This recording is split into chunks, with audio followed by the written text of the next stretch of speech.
everyone, my name is Karen, this is my channel Rather Be Reading, and today I'm reading to you a recent reads video. So,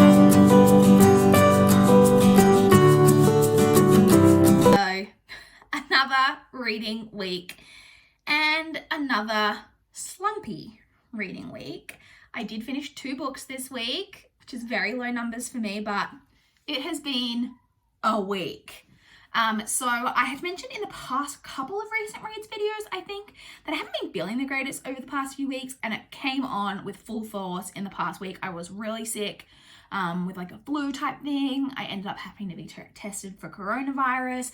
I was negative, never fear, and it was always pretty unlikely that I have it because my case has been pretty much coronavirus free for about a month and a half now. So it was very unlikely that I had managed to pick it up somewhere, but still had to be tested and got that negative result, which was great. But so that contributed a little bit, but then there were some other things kind of contributing too. So we'll get into that as we go through what I did read and so on. So let's jump in. So the first book I finished was Reconstructing Amelia by Kimberly McCreight. This is a thriller. This is about a woman who is a single mother of a teenage daughter, and she gets a call from her daughter's school one day to say that her daughter has been caught cheating on a paper that she wrote, that it was like plagiarized. She's very shocked by this because the daughter is a really good student, has never had any issues, and she gets a call basically saying she's been suspended because of this and she needs to come pick up her daughter. They live in New York. She has some troubles getting away from work, and then there's traffic and all of that in New York. By the time she makes it to her daughter's school, I think it's like an hour and a half later, and her daughter, when she gets there, it is to discover that her daughter is dead, that she has fallen or jumped or been pushed, whatever, from the roof of the school building. And then it's basically about the mother trying to figure out what happened. It is ruled a suicide by the police, but the mother doesn't believe that that's the case, and it's about her trying to investigate basically the last few months of her daughter's life, trying to figure out what was going on with her and what happened.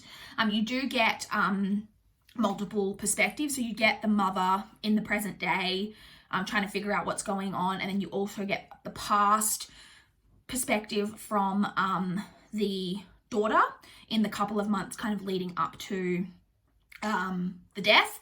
And also you do get a little sprinklings of the mother's perspective from when she was first pregnant and first had her daughter. And I really quite enjoyed this. I was engaged in this pretty quickly. I quite liked Kimberly McCreight's writing. I thought it was an engaging mystery. I didn't think it was super predictable.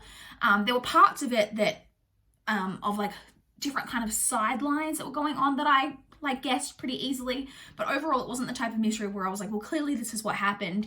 I was really enjoying the ride of kind of going on with both the mother and the daughter. I enjoyed both timelines of like figuring out what was going to happen. I thought the author did a really good job of tying different things into like the overall storyline, like when they put a detail in, you know, in the past timeline, and then it does come into play in the future, not always necessarily like as a big thing to do with like the death, but just that it all kind of does come up and all get explained in different like ways. I really liked that. I thought this was a pretty solid thriller. I really enjoyed it. I'll definitely read more from Kimberly McCreight. I believe I have one of her others on my TBR, and in the end I gave this 4 stars. And then the second book and final book that I completed this week is Bad Reputation by Stephanie London. This is the second book in the Bad Bachelors trilogy. So this is contemporary romance. It follows, so the first book is, it all basically, the series is set around this app called the Bad Bachelors app, which is an app that's been created where people can go on and rate the men that they've dated.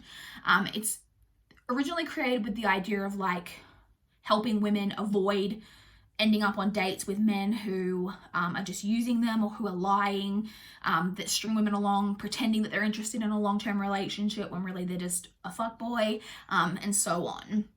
And in the first book, the main male character is like the bad bachelor, like the number one most eligible, not eligible, but like bad bachelor from the site, like being rated like the number one like bad boy from the site. In this one, the main male character has been getting some rave reviews on the app and has been nicknamed the Anaconda. So that's what you're mainly following 3 friends. Each of the 3 main characters in the trilogy is a different one of the friends. And I liked this. I liked this pretty much as the first one. This one involves a lot to do with dance. The main female character is a ballerina, a trained ballerina, and she's actually Australian. I think actually, is Stephanie London Australian? These books are set in America, but is she Australian? Yeah, originally from Australia, she now lives in Toronto. So there you go, she's actually Australian living in Canada. This is set in America, set in New York. But the main character is a ballerina previously from Australia who's trained and who left Australia due to circumstances, has been living in New York for a couple of years, but has kind of given up on her dream of being a ballerina when she gets involved with the Anaconda, who is also involved in like the ballet world, and they're trying to put on this dance production. And I really enjoyed all of that kind of dance and like the dance production part of it. I really enjoyed that. I thought the main 2 characters had pretty good chemistry together. It wasn't anything like, you know, groundbreakingly amazing, but I did enjoy it. I gave this 3.5 stars. I'm a little bit concerned for the final book in the trilogy because the leftover friend, the third remaining friend who we are presumably going to follow in the 3rd book, I really don't like. I haven't liked her since book 1. I continue to actually hate her even more in this one.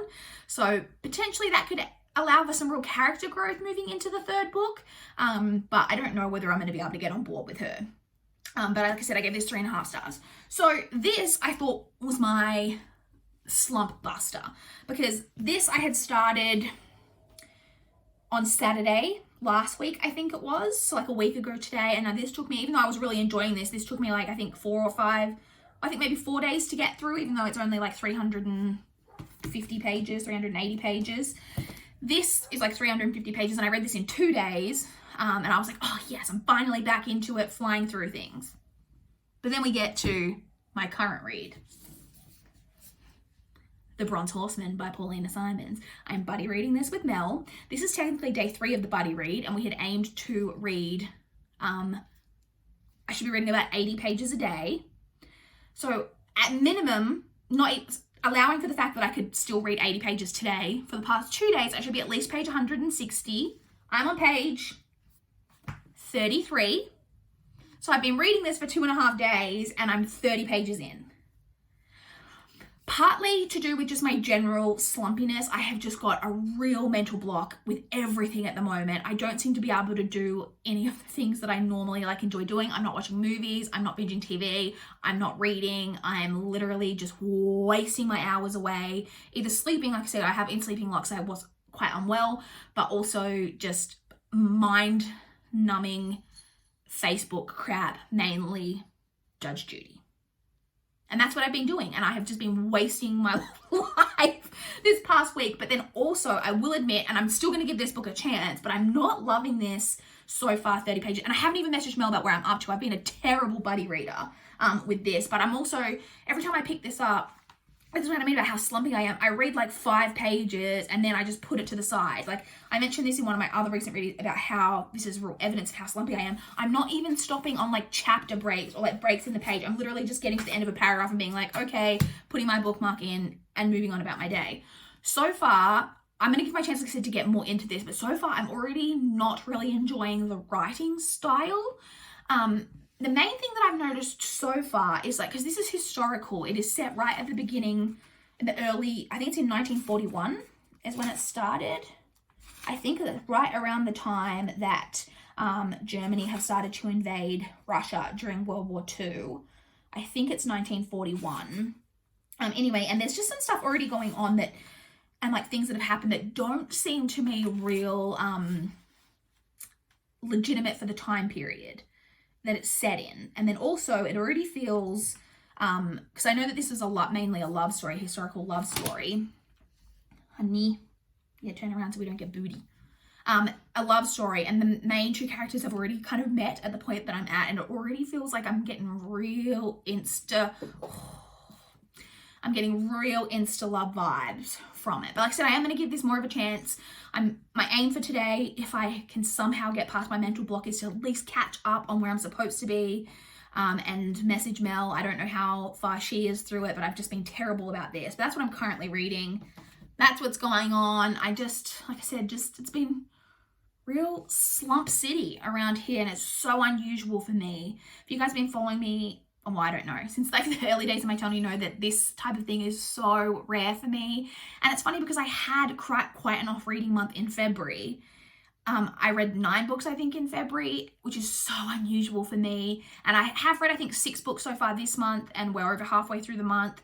And that is really slow as well. So it's just been a really weird month for me. But I don't know. I've just got a mental block about things at the moment. So I don't know whether to just like lean into it and just not push myself, or whether I just need to sit down and buckle down and just like, you know, dedicate a couple of hours to reading and then I'll get back into it. I don't know, but it is what it is. I would love to chat with you guys in the comments down below. If you've read any of the books that I read this week, or if you want to talk about what you guys have been reading recently, I would love to know. If you've got any reading slump busting tips, also let me know in the comments down below. Please like this video if you liked it. Please subscribe if you want to see more from my channel. That is all I have for this video today. Bye guys.